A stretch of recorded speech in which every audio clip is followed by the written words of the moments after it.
सम्पूर्णमा नमस्कार। आज हामी मध्य प्रदेश विशेष लोकसेवा सामग्री लिएर उपस्थित भइसकेका छौँ। कृपया भिडियोलाई अन्तिमसम्म हेरेर साथ दिनुहोला। भिडियो मन पर्छ भने लाइक गर्नुहोला। यस्तै भिडियोको लागि कमेन्ट गर्नुहोला। यदि कोही तपाईँको साथी लोकसेवा तयारी गर्दैछ भने उहाँसम्म यो भिडियो सेयर गर्नुहोला भन्दै भिडियो अगाडि बढाउन चाहन्छु। कृपया ध्यान दिएर हेर्नुहोला। आज चाहिँ हामी मध्य प्रदेश विशेष प्रदेश निजामती सेवा ऐन 2077 को बारेमा चर्चा गर्न गइरहेका छौँ, जुन चाहिँ सिभिल सब इन्जिनियर र एसिस्टेन्ट सब इन्जिनियरको पाठ्यक्रममा तोकिएको छ। ल अब ढिलो नगरी भिडियोलाई सुरु गरौँ है त।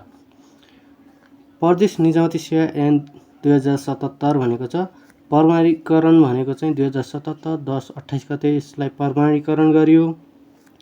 प्रमाणित गर्ने भनेको प्रदेश सरकारको सचिव वीरेन्द्र कुमार यादव हुनुहुन्छ। अनि जम्मा परिषद भनेको चाहिँ 14 वटा, जम्मा दफा भनेको चाहिँ 127 वटा। त्यस्तै हामीलाई यसको परिभाषाबाट केही सोध्न सक्छ। परिभाषामा 1 नम्बरमा राखेको छु मैले परिवार भन्नाले प्रदेश निजामती कर्मचारीको पति पत्नी छोरा अविवाहित छोरी बाबु आमा वा सौतेनी आमा सम्झिनुपर्छ र सो शब्दले पुरुष र अविवाहित महिला कर्मचारीको हकमा निजको बाजे बजै तथा विवाहित महिलाको कर्मचारीको हकमा निजको सासु ससुरालाई समेत जनाउँछ भनेको छ। यो चाहिँ कहिले तलको मध्ये कुन पर्दैन यस्तो टाइपमा राख्न सक्छ। त्यस्तै 2 नम्बरमा राखेको छ प्रदेश किताबखाना। प्रदेश किताबखाना भन्नाले प्रदेश निजामती कर्मचारी तथा प्रदेश अन्य सरकारी सेवा तथा स्थानीय सेवाका कर्मचारीको अभिलेख राख्ने निकायलाई सम्झिनु पर्दछ। यहाँ मैले प्रश्नको रूपमा 2टा प्रश्न राखेको छु। प्रदेश निजामती सेवाको गठन सञ्चालन र सेवाको शर्त तथा प्रदेश निजामती कर्मचारीको व्यवस्थापनका सम्बन्धमा प्रादेशिक मुख्य निकायको रूपमा काम गर्ने निकाय कुन हो भनेको छ। यो हाम्रो मुख्यमन्त्री तथा मन्त्री परिषदको कार्यालय। त्यस्तै अर्को प्रश्न रहेको छ प्रदेश निजामती सेवा ऐन 2077 र यस ऐन अन्तर्गत बनेको नियममा उल्लेख भएको विषय बाहेक प्रदेश निजामती कर्मचारी प्रशासन सम्बन्धी काम कसको स्वीकृति लिएर मात्र गर्नुपर्ने छ भनेको छ। यो भनेको हाम्रो मुख्यमन्त्री तथा मन्त्री परिषदको कार्यालय। त्यस्तै अब प्रदेश निजामती सेवाको गठन हाम्रो कतिमा छ परिच्छेद 2 दफा 4 मा रहेको छ। यो कहिले काहीँ सोध्न सक्छ परिच्छेद कति दफा कतिमा छ भनेर। प्रदेश सरकारले प्रदेश निजामती सेवा अन्तर्गत कतिवटा सेवाको भनेर सोध्न सक्छ। 9 वटा सेवाको व्यवस्था गरेको छ। 1 मा के रहेको छ भनेपछि आर्थिक योजना तथा तथ्याङ्क सेवा, इन्जिनियरिङ सेवा, कानुन सेवा, कृषि सेवा, प्रशासन सेवा र वन सेवा, अनि यता विविध सेवा, शिक्षा सेवा, स्वास्थ्य सेवा गरेर 9 वटा छन् हैन। त्यस्तै अब हामी अधिकृत 12औं तहको पदमा बढुवा गर्ने प्रयोजनका लागि सेवाको समूहीकरण क्लस्टर गरिएका सेवाहरू इन्जिनियरिङ सेवा, कानुन सेवा, कृषि तथा वन सेवा, प्रशासन सेवा, शिक्षा तथा स्वास्थ्य सेवा गरेर 5 वटा छन्। अनि नोटमा चाहिँ के छ भने माथि उल्लेखित सेवाको अधिकृत 12औं तहको पदमा बढुवाका लागि सोही सेवाका अधिकृत 11औं तहका कर्मचारी सम्भाव्य उम्मेदवार हुनेछन् भनेको छ। त्यस्तै प्रदेश निजामती सेवामा रहेका तह भनेको छ यो कति दफामा छ दफा 5 बमोजिम गरिएको छ। अधिकृत तहमा जम्मा 7 वटा तह छन्। त्यस्तै सहायक तहमा जम्मा 3 वटा तह छन्। अधिकृत तहमा चाहिँ 12औं देखि 6औं सम्म र सहायक तहमा चाहिँ 5औं देखि 13औं तहसम्म रहेका छन्। त्यस्तै प्रदेश निजामती सेवाको पद पूर्ति भनेको छ यो हाम्रो परिच्छेद 3 दफा 9 मा रहेको छ। यहाँ एउटा प्रश्नको रूपमा मैले राखेको छु प्रदेश निजामती सेवामा रहने पदहरूको दरबन्दी सिर्जना गर्न कसको सहमति लिई स्वीकृतिको लागि कहाँ पठाउनु पर्ने छ भनेको छ। यो भनेको प्रदेशको आर्थिक मामिला हेर्ने मन्त्रालयको सहमति लिई स्वीकृतिको लागि मुख्यमन्त्री तथा मन्त्री परिषदको कार्यालयमा पठाउनु पर्ने छ। यहाँ नोट लेखेका पोइन्टहरू एकदम इम्पोर्टेन्ट छ है, यो भित्रबाट सोध्न सक्छ। प्रदेश सरकार मन्त्री परिषद र सचिवालय सञ्चालन तथा व्यवस्थापन समितिबाट सङ्गठन संरचना र दरबन्दी स्वीकृति भएपछि मुख्यमन्त्री तथा मन्त्री परिषदको कार्यालय र प्रदेश सभा सचिवालयले प्रदेश किताबखानामा पद दर्ता गराई सोको जानकारी सम्बन्धित मन्त्रालय वा प्रादेशिक निकायमा दिनुपर्नेछ। अब हेरौँ हामी प्रदेश निजामती सेवाको पद पूर्ति यो भनेको हाम्रो परिच्छेद 3 दफा 9 मा रहेको छ। प्रदेश स्वास्थ्य सेवा बाहेकको सेवातर्फ हेर्न गइरहेका छौँ। सहायक चौथोमा चाहिँ 90% खुल्ला प्रतियोगिताद्वारा, 10% बढुवा / स्तर वृद्धिद्वारा। त्यस्तै सहायक पाँचौँमा चाहिँ 50% खुल्ला प्रतियोगिताद्वारा, 40% बढुवा / स्तर वृद्धिद्वारा, 10% अन्तरसेवाद्वारा। त्यस्तै अधिकृत छैटौँमा पद पूर्ति कसरी गर्छ भने 100% बढुवा / स्तर वृद्धिद्वारा। त्यस्तै अधिकृत सातौँ भनेको 65% खुल्ला प्रतियोगिताद्वारा, 25% बढुवा / स्तर वृद्धिद्वारा, 10% भनेको अन्तरसेवाद्वारा। त्यस्तै अधिकृत आठौँ भनेको चाहिँ 100% बढुवा / स्तर वृद्धिद्वारा। अधिकृत नौ भनेको चाहिँ 20% खुल्ला प्रतियोगिताद्वारा, 70% बढुवा / स्तर वृद्धिद्वारा, त्यस्तै 10% अन्तरसेवाद्वारा। त्यस्तै अधिकृत दसौँ भनेको चाहिँ हाम्रो 100% बढुवा / स्तर वृद्धिद्वारा।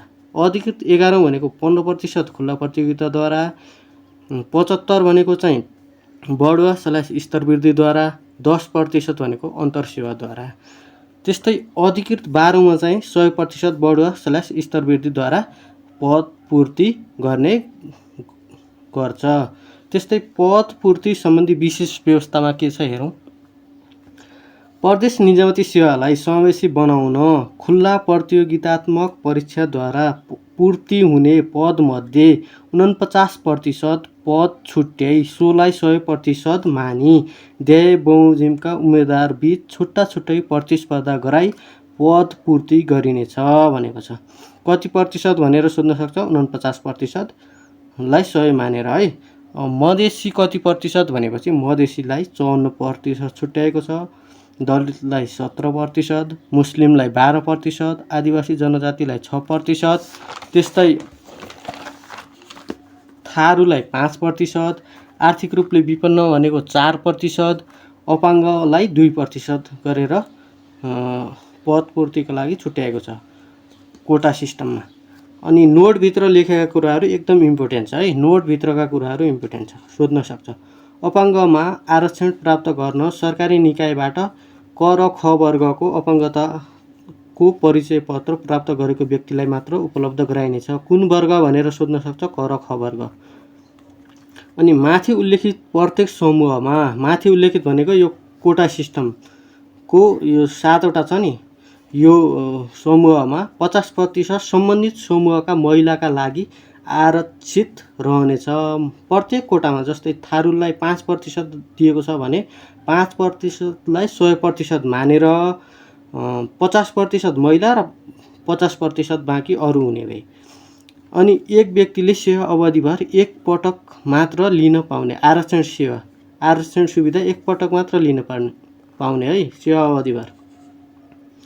त्यस्तै माथि उल्लेखित बमोजिम भनेको यो माथि हाम्रो कोटा छ नि, माथि उल्लेखित बमोजिम छुट्याएको पदमा जुन वर्षको लागि विज्ञापन भएको हो सो वर्ष हुने विज्ञापनमा उपयुक्त उम्मेदवार उपलब्ध हुन नसकेमा त्यस्तो पद अर्को 2 वर्षसम्म हुने विज्ञापनमा समावेश गर्नु पर्नेछ। यदि त्यसरी विज्ञापन गर्दा पनि उपयुक्त उम्मेदवार उपलब्ध हुन नसकेमा त्यस्तो पद अर्को वर्ष खुल्ला प्रतियोगिताद्वारा पद पूर्ति हुने पदमा समावेश गर्नुपर्नेछ भनेको मतलब यहाँ माथि कोटाबाट यदि विज्ञापन सुरुको वर्ष विज्ञापन गर्दा उम्मेदवार उपलब्ध हुन सकेन भने 2 वर्षसम्म लगातार त्यही विज्ञापनमा विज्ञापन गर्नुपर्ने छ।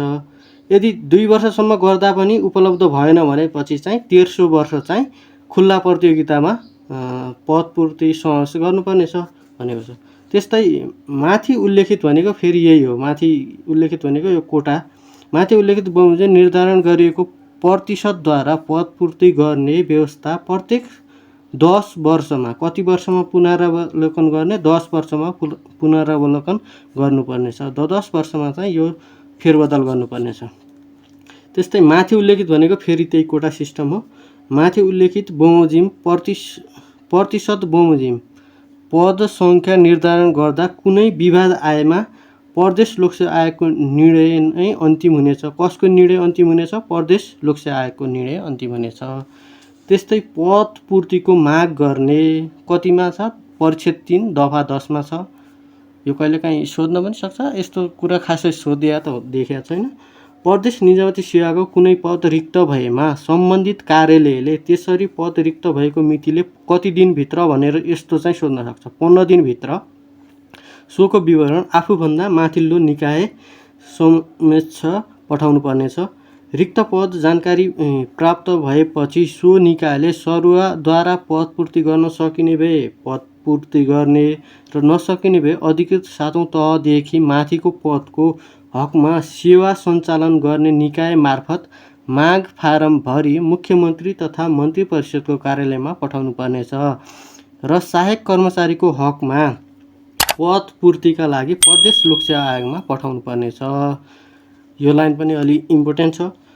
मुख्यमन्त्री तथा मन्त्री परिषदको कार्यालयले 7औं तहदेखि माथिको तहको रिक्त पद पूर्तिका लागि प्रदेश लोकसेवा आयोगको पद पूर्ति सम्बन्धी कार्यतालिका बमोजिम निर्धारित समयमा प्रदेश लोकसेवा आयोगमा पुग्ने गरी पद पूर्तिको लागि माग पठाई सेवा सञ्चालन गर्ने निकायलाई समेत जानकारी गराउनु पर्नेछ भनेको छ।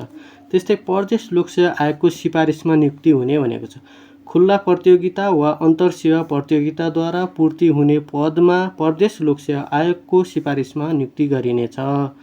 त्यस्तै व्यक्तिगत विवरण सिटरोल भन्छ जसलाई, यसको बारेमा चर्चा गरौँ। प्रदेश निजामती सेवामा नियुक्ति भएका कर्मचारीले नियुक्ति भएको 1 महिना, कति महिना भनेर सोध्न सक्छ।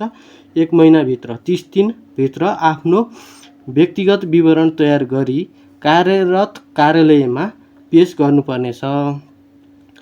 त्यस्तै अर्को पोइन्टतिर जाउँ। त्यस्तो व्यक्तिगत विवरण सम्बन्धी कार्यालय प्रमुखले प्राप्त गरेको कति दिनभित्र 15 दिनभित्र प्रदेश किताबखानामा पठाइसक्नु पर्दछ।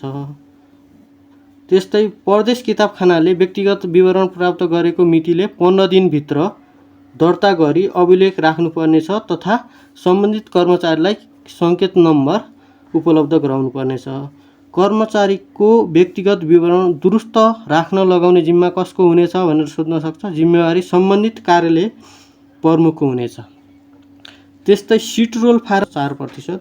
उम्मेदवार हुनका लागि योग्यता भनेको सहायक तहको पदमा 18 वर्ष पुरा भएको, त्यस्तै अधिकृत तहमा 21 वर्ष पुरा भएको, अनि पुरुष उम्मेदवारको हकमा 35 वर्ष पुरा नभएको र महिला उम्मेदवारको हकमा 40 उमेर पुरा नभएको, महिलाको हकमा 40।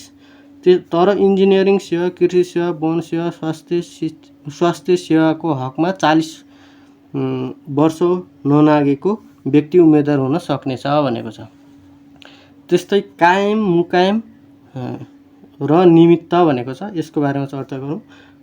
प्रदेश प्रमुख, सचिव, प्रदेश सचिव, सचिव, विभागीय प्रमुख वा कार्यालय प्रमुखको पद रिक्त भएमा वा त्यस्तो पदमा बहालवाला कर्मचारी 15 दिनभन्दा बढी समयसम्म बिदामा बसेको वा प्रचलित कानुन बमोजिम कारबाहीमा परि निलम्बन भएमा सो पदमा तत्काल काम चलाउनको लागि 1 तह मुनिको वरिष्ठ कर्मचारीलाई बढीमा 6 महिनासम्मका लागि कायम मुकायममा राख्न सकिनेछ। कायम मुकायममा बढीमा कति समयसम्म राख्न पाइनेछ? बढीमा 6 महिना।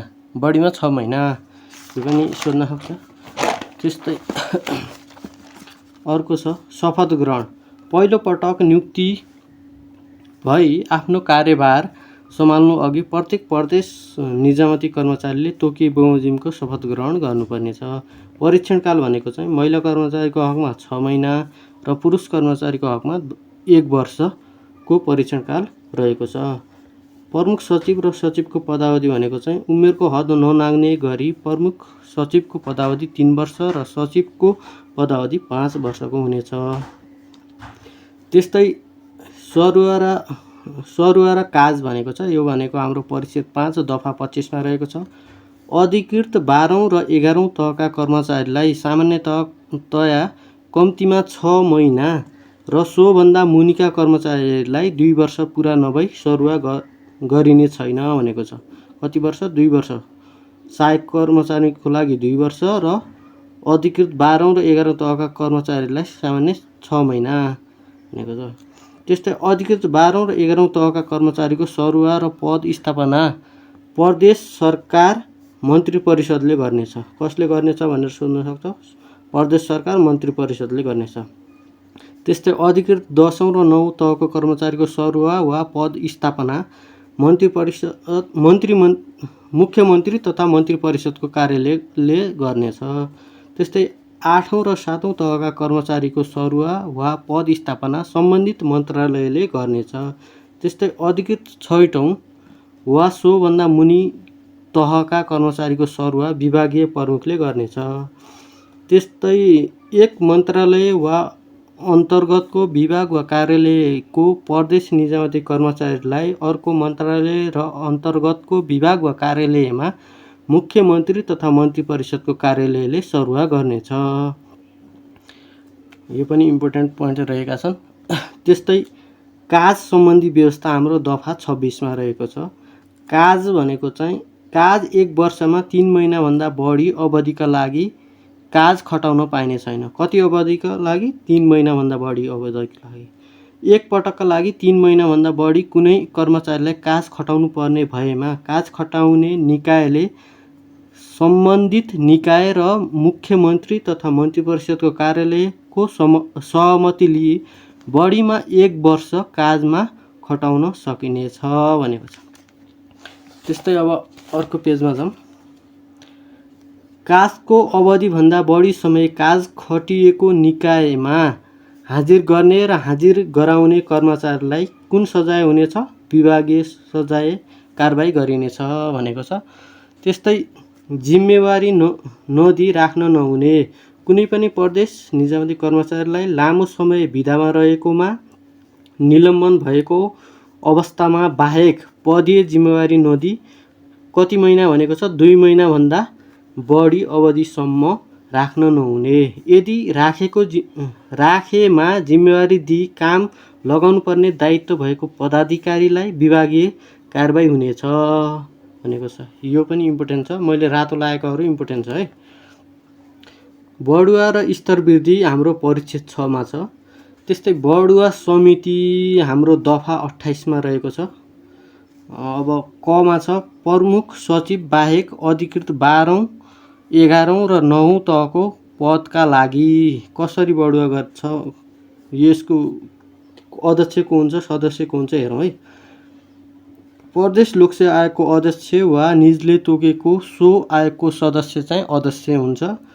अनि प्रदेश सचिव प्रदेश सरकार सदस्य हुन्छ। सचिव कानुन सम्बन्धी विषय हेर्ने मन्त्रालय सदस्य हुन्छ। सचिव मुख्यमन्त्री तथा मन्त्री परिषदको कार्यालयको भनेको चाहिँ यो सदस्य सचिव हुन्छ।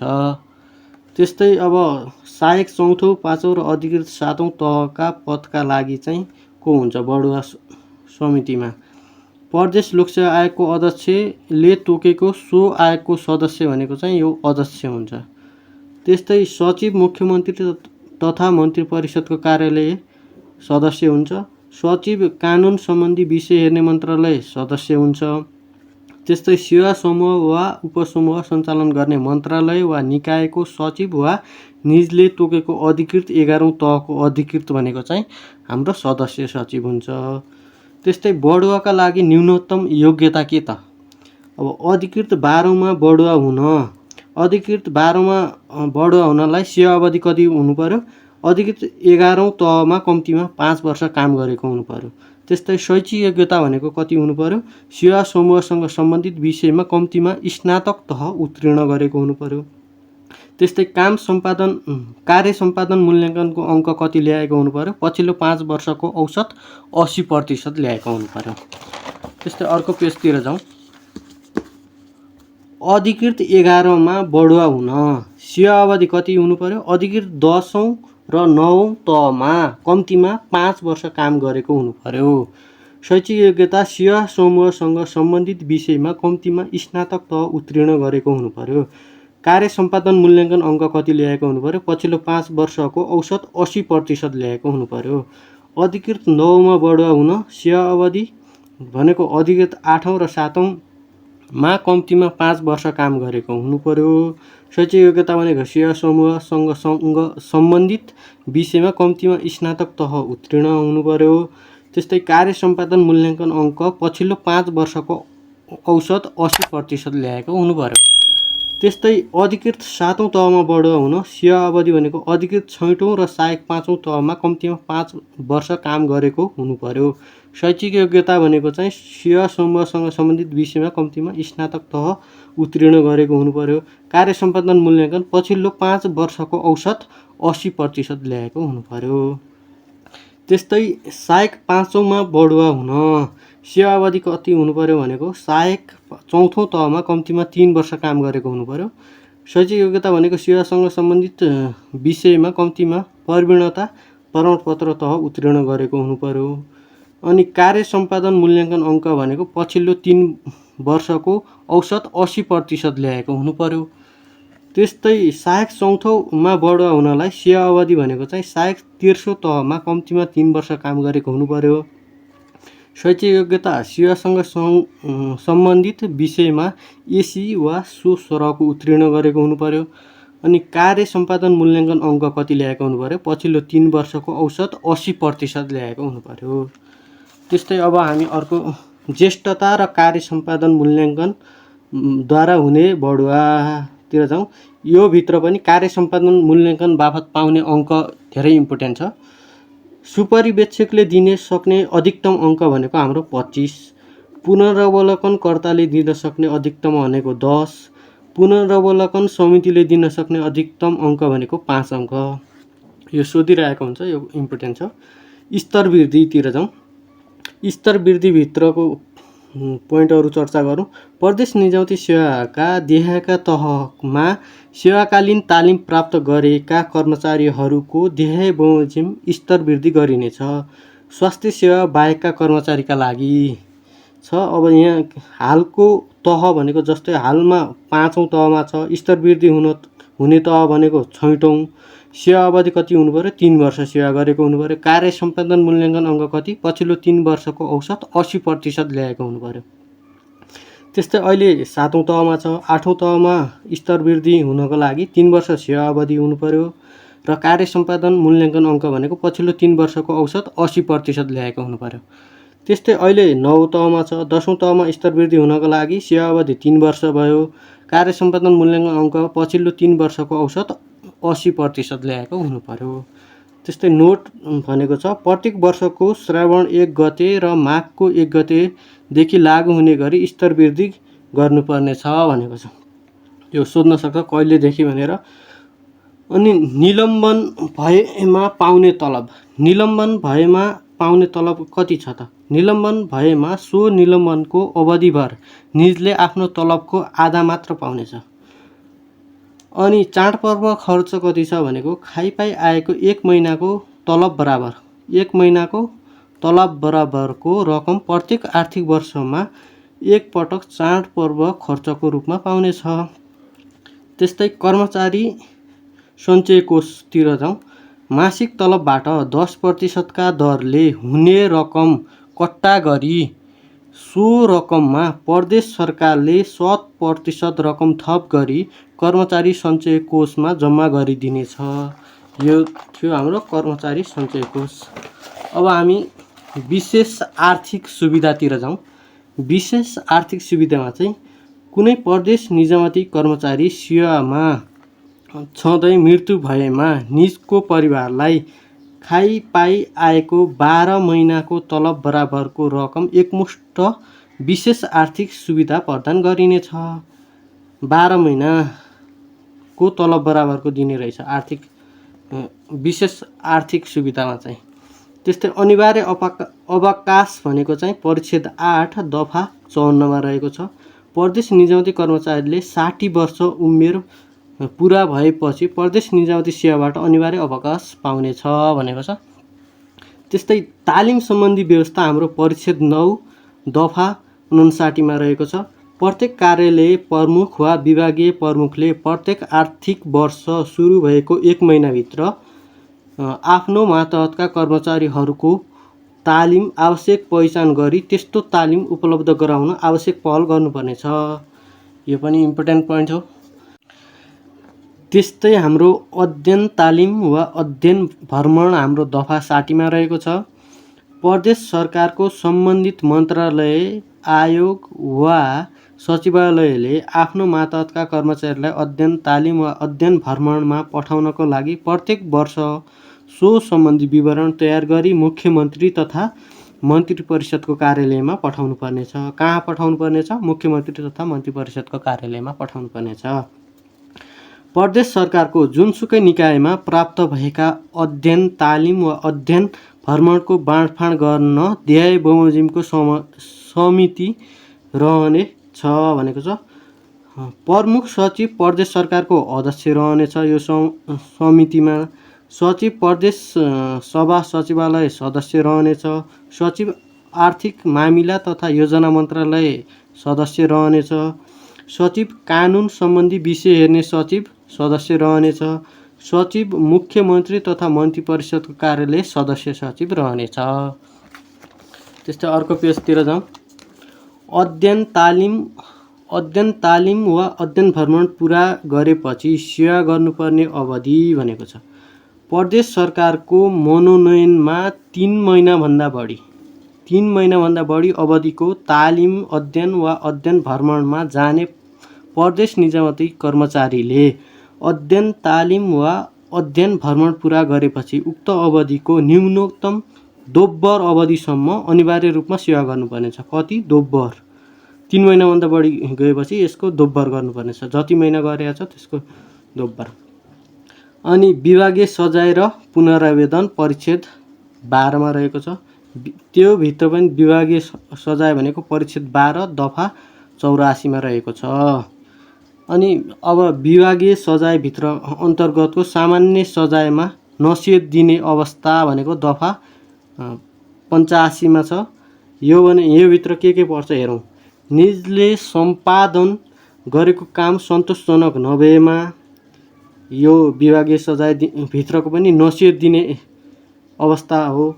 त्यस्तै पूर्व स्वीकृति नलिई 1 महिनामा 2 पटक भन्दा बढी कार्यालयमा अनुपस्थित रहेमा, प्रचलित कानुन बमोजिम बरबुजारत नगरेमा, प्रचलित कानुन बमोजिम पेस्की फस्यौट नगरेमा, अनि मादक पदार्थ सेवन गरी कार्यालयमा उपस्थित भएमा, त्यसैगरी व्यवस्थापन परीक्षण गर्दा प्रशासनिक अनियमितता गरेको देखिएमा, कुनै सार्वजनिक पदाधिकारी, सरकारी कर्मचारी वा सेवाग्राहीमाथि गालीगलौज वा दुर्व्यवहार गरेमा, त्यस्तै कुनै पदाधिकारीलाई गैरकानुनी दबाब दिएमा, त्यस्तै चेतावनी पाएको कर्मचारीले सोही पदमा रहँदा पुनः सोही कुनै काम गरेमा, त्यस्तै काजको अवधिभन्दा बढी समय काज खटाएमा वा त्यसरी हाजिर गराएमा, त्यस्तै समितिको स्वीकृति बिना कुनै कर्मचारीलाई वैदेशिक तालिम,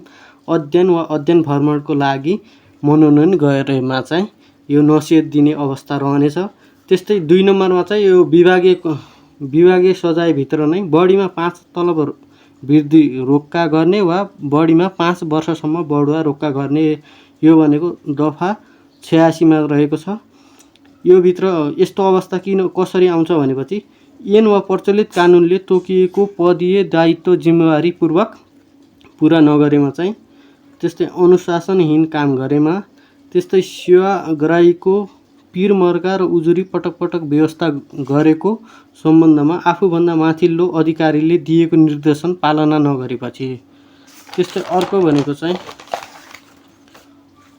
भनेको चाहिँ एसएन अन्तर्गत बनेको नियमहरूमा उल्लेखित आचरण सम्बन्धी कुराहरू पालना नगरेमा वा उल्लङ्घन गरेमा, त्यस्तै व्यवस्थापन परीक्षणबाट देखिएको अनियमितता सम्बन्धमा दिएको निर्देशन पालना नगरेमा, अनि सेवा प्रवाहमा जानाजान लापरवाही वा ढिलासुस्तीको कारण सेवाग्राहीलाई हानि पुग्न गएमा, कुनै सार्वजनिक पदाधिकारी, सरकारी कर्मचारी वा सेवाग्राहीमाथि हातपात गरेमा, बढुवाको दरखास्त फारम भर्दा बढुवामा तात्विक असर पर्ने गरी झुटा विवरण पेश गरेको प्रमाणित भएमा, त्यस्तै हालको पदमा 2 पटक नसिहत पाएकोमा पुनः सोही बमोजिम सजाय हुने गरी काम गरेमा, त्यस्तै कसुर सम्बन्धी अभियोग बाहेक अन्य कुनै फौजदारी अभियोगमा 1 वर्ष वा सोभन्दा कम कैदको सजाय भएमा चाहिँ यो हाम्रो बढुवा रोक्का हुनेछ।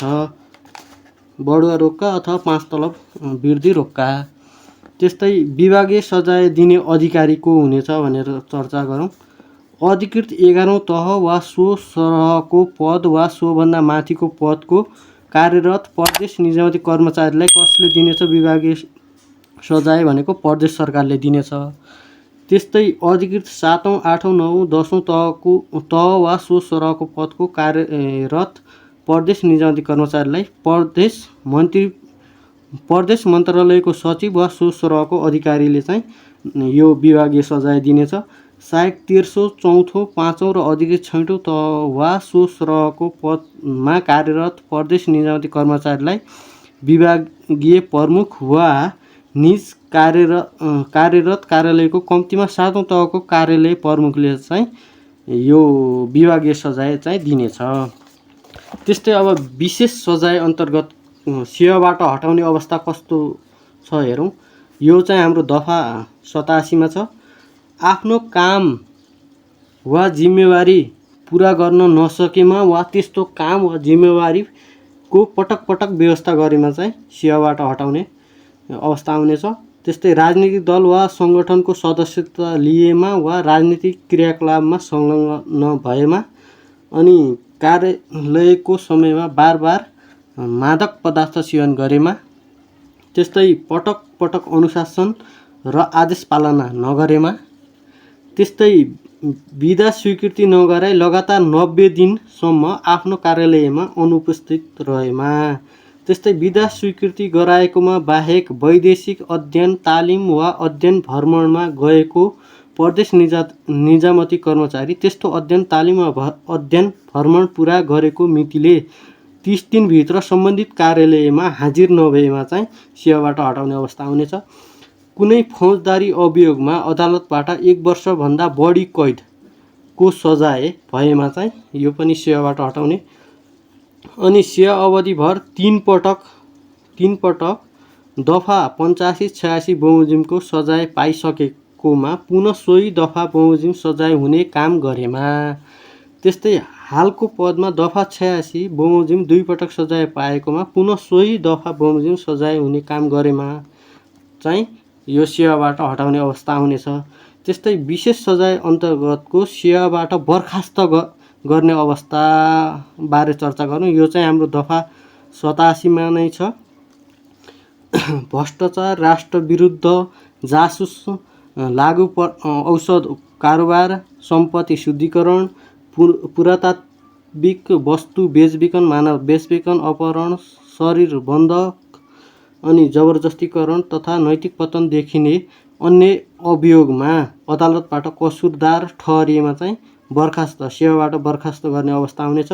त्यस्तै स्थायी आवासीय अनुमति लिएको वा सोको लागि आवेदन दिएको प्रमाणित भएमा पनि सेवाबाट बर्खास्त गर्ने अवस्था आउनेछ। त्यस्तै सरकारी सेवामा नियुक्ति हुन वा बहाल रहने उद्देश्यले नागरिकता, उमेर वा योग्यता ढाँटेको प्रमाणित भएमा पनि यो सेवाबाट बर्खास्त गर्ने अवस्था आउनेछ। त्यस्तै अर्को रहेको छ हाम्रो प्रदेश निजामती कर्मचारीहरूको आधिकारिक ट्रेड युनियन रहनेछ भनेको छ। यो हाम्रो दफा 110 मा परिच्छेद 14 मा रहेको छ। अनि एसएनको अधीनमा रही प्रदेश निजामती कर्मचारीको हक हितको लागि सामूहिक सौदेबाजी गर्न तथा कर्मचारीको तर्फबाट प्रतिनिधित्व गर्नका लागि एक आधिकारिक ट्रेड युनियन हुनेछ। आधिकारिक ट्रेड युनियनको निर्वाचन प्रत्येक 3 वर्षमा तोकिए बमोजिम हुनेछ भनेको छ। अब हामी अर्को भिडियोमा चाहिँ प्रदेश निजामती सेवा नियमावली ल्याएर उपस्थित हुने नै छौँ। त्यतिन्जेलसम्म भिडियो हेरेर साथ दिनुहोला। Thanks for watching video. Keep watching video and subscribe. Package Learning YT.